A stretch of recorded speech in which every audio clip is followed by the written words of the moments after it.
Hello, welcome to another special Unsourced Wall unboxing. Today we're taking a look at, well, I think one of my favorite things released recently, and it's not even from the United States. It's not even something that's available in the United States. It's actually something that I got on eBay that comes from Japan, and it's one of the most oddest licensing deals I've seen recently, and there are a lot of odd licensing deals throughout the world.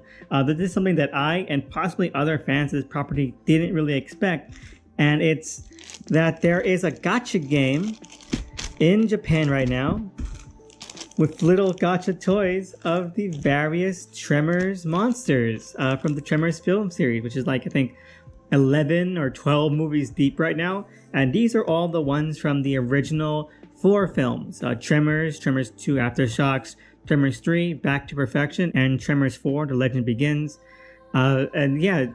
It's shocking. I didn't expect it. I heard about these like a year ago when they were first announced, when it was like, oh hey, there's a TREMORS gacha game in Japan right now giving these little figurines. Thankfully, there are a bunch of Japanese eBay resellers putting these out. So I got myself a pack on eBay. It all totaled around $50, which I think is, well worth it when you factor in the cost that, they're not available here. So to get them, you would have to go to Japan, and then you'd have to play the gacha game itself and hopefully get the 4 main Graboid figurines. Now there is a 5th figurine. It's an ultra rare one, which is of the main Graboid from the original film, but in like a deluxe size. I think it's like 2 or 3 times as big as like the one you end up with normally. But given that they don't really scale together, I'd rather just get the regular set because that would be like the most awkwardly over large size one compared to the rest and how they all look like. But let's do it like one by one and see what we end up with. First in our tour, we have the Dirt Dragon and Graboid Egg. Now, the Dirt Dragon was introduced in TREMORS The Legend Begins, which is a prequel film. And it's a really interesting and fun addition because with at least the original 4 TREMORS films, you would have this thing where we would see the next like evolution, the next life cycle step of the Graboid. And so when they did a prequel film, they actually went backwards. Like, say, okay, what's the embryo, the larva stage of this creature? And so they introduced the Dirt Dragons, which is like this little, I don't know, like millipede, centipede-like thing. And it also comes with a, general all-purpose Graboid egg. So let's rip this open. And yeah, this is fantastic. It's a solid plastic piece. The sculpt and the paint on this is incredible, very detailed. It can't be more than like a ½ inch long, but it is awesome. Like you see the inside of the mouth is painted as well, all of it's sculpted. There's nothing left here that's blank, so maybe where they had to like leave the room for the production symbol. And the same goes for the Graboid egg, which is, this is fantastic. I don't know how I would display this thing. I don't have like something that makes it kind of stand upright, but it's fantastic to have because you could have just had the 4 main figures, but no, you get little extra accessories like this, which it isn't like a proper kind of like figure on its own. So it's good to have these 2 smaller ones and sort of package them together. You get your money's worth without like, okay, I got the smaller Graboid Dirt Dragon larval stage, but you also get this little tchotchke as well.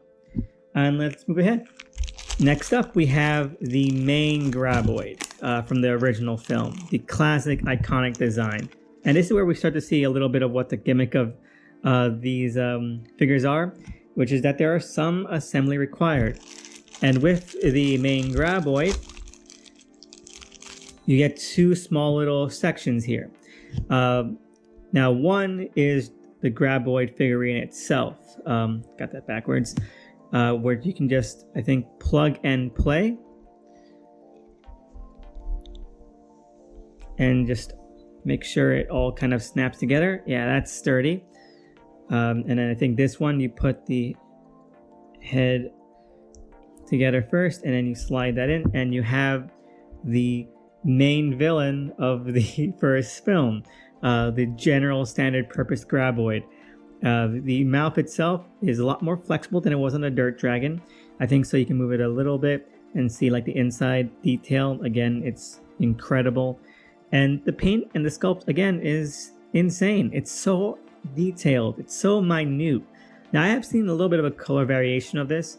as you can see on this section most, the dark scales kind of fade out to like the pink underbelly, this peach skin underbelly. Now it seems like that's a variable. It's not like a variant, like something you can chase, but the sections for a couple of these will have these paint variations. And I've seen a couple pictures where both sections have this paint gradient, this paint fade. And I think it looks a little bit better. It looks more true to life to the film. And it does a little bit awkward where you have like this fade and like, oh, no, it's a lot more thicker dark paint right here. And you see on the side, it's entirely uniform, thick dark paint. So this is one that's a little bit weird. But if you angle it right, you don't really matter. And overall, the kind of craftsmanship is insanely impressive either way. But you get this little kind of totem piece as well, where it's a little bit of a bust. One of the big features of the Graboids and of Tremors is that they kind of snap out from you underground. And so this is meant to simulate that. I'm wondering if I got these. I'm going to get this right up. Which way does it go?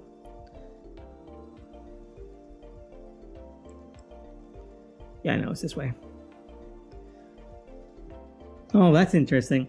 Now, I should mention that these figures come with instruction booklets. Now, I'm not using them. I think it'd be more interesting to see how to figure out myself. So this one took me a little bit of a pause.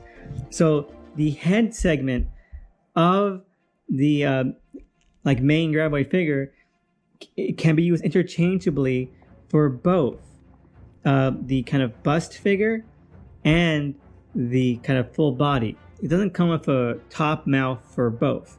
You have to choose how you want to display the main Graboid.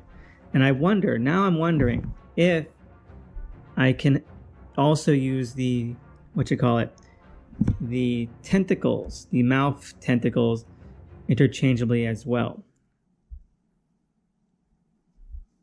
Because if I can't use the mouth tentacles interchangeably, I don't know, that'd be pretty disappointing in its own way.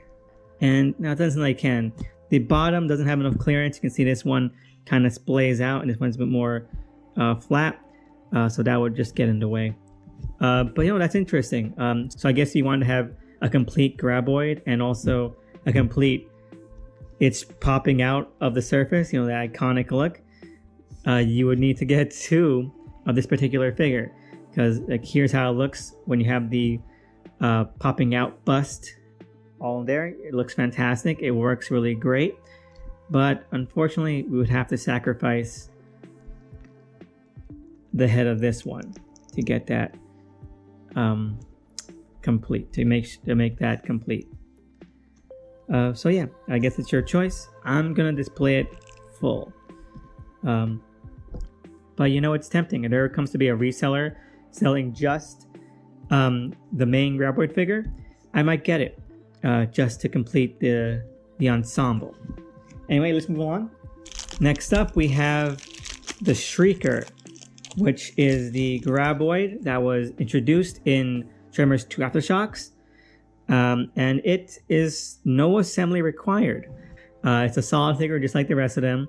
The legs themselves are made of that same soft, gummy plastic as the mouth tentacles and the jaw of the full Graboid figure, as well as this one's own jaw and tongue. And like the others, the painting and the sculpting is immaculate. Yeah, like even here, the production stamp is just so minute and allows for more of that sculpt and that design and that paint work to just kind of shine through, and it looks incredible.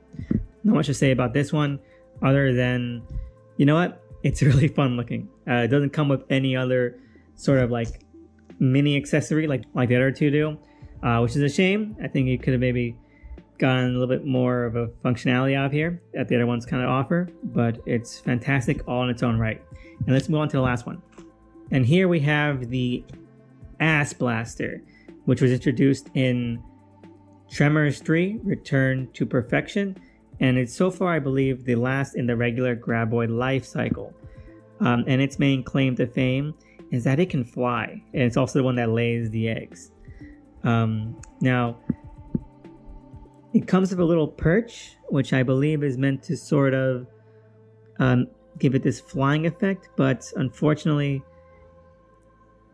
mine doesn't really want to stay in all that well. Maybe I'm supposed to move the legs around a bit, because the legs themselves, like the other two, are a bit gummy. But yeah, unlike the main Graboid and the Dirt Dragon, this one also doesn't come with any extra like tchotchke or accessory other than the hanger rest. Oh man, it looks great. This one is definitely a lot more glossy. The other ones have that more kind of dull, scaly, kind of like earthy kind of texture, and this one's really glossy, really shiny, and the wings are this translucent beige. It gives it an entirely different look, but it is honestly really impressive. And as usual, I think that glossiness makes it so that everything else on this is a lot more flexible. The wings are very flexible, very gummy. The jaw is very flexible, very gummy. The legs are very flexible, very gummy. It's probably the most distinct and different out of this entire set, but that's a good thing. It makes a really grand kind of closing for this. Let me just get them all together side by side, and I think you have something really fun and really interesting here. Like, I love the films, and I just think that these are such a great encapsulation of what inventive and creative movies they are. Now, do I wish that there was like an actual sort of boutique toy manufacturer making like the level of detail and craftsmanship that these display as actual figures? Yes, completely. But honestly, for like 50 or so bucks for like this set, and just the amount of real estate to take up, which isn't a lot, that's kind of a deal. So you can get these really detailed, ornate, and just magnificently well constructed figures, and they barely take up any shelf space. You can have all these there like on the corner or something and just make a complete, really well defined and entirely comprehensive set. And I think that's well worth the small scale. But yeah, no, this is fantastic, and I'm so glad I got these. But let me know below. Do you think that these are something you would pick up? Or are you hoping and waiting for like I said, a well-known full-scale manufacturer to make like actual deluxe collector's edition action figures out of these? But let me know below. Leave a comment, like, subscribe, and give me your thoughts. See you next time.